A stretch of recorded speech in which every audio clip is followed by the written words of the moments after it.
Assalamualaikum warahmatullahi wabarakatuh.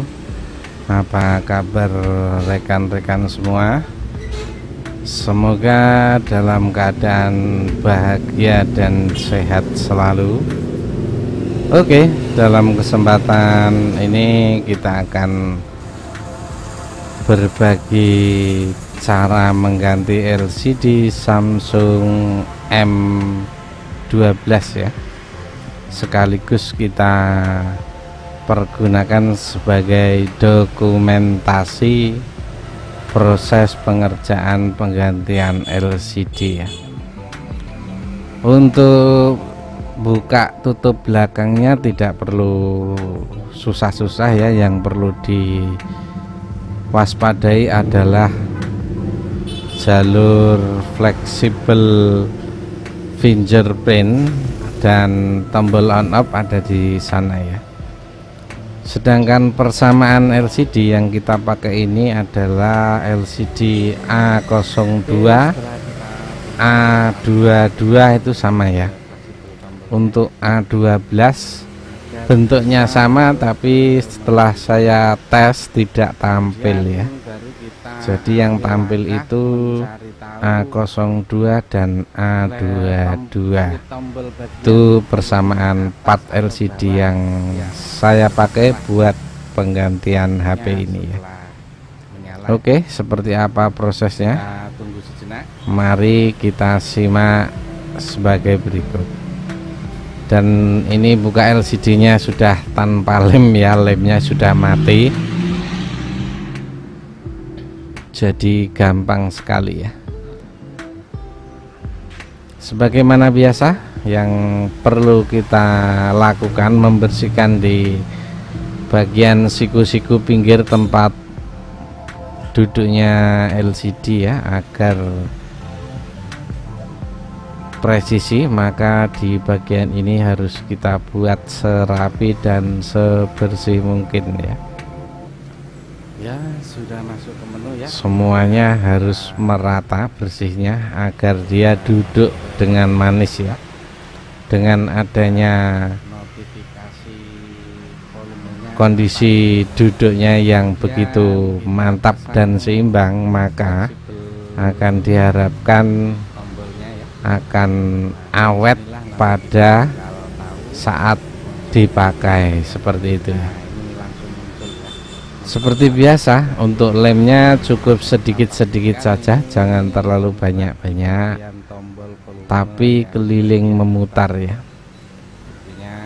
Di samping berfungsi untuk menahan debu yang masuk, dengan memutar ini kekuatannya itu, tumpuannya itu merata ya, jadi seimbang seperti itu. Oke, sekian intermezzo yang bisa kita utarakan. Silahkan disimak sampai habis sembari mendengarkan suara musik kesayangan kita ya. Wassalamualaikum warahmatullahi wabarakatuh. Simak terus videonya sampai habis. Terima kasih.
you.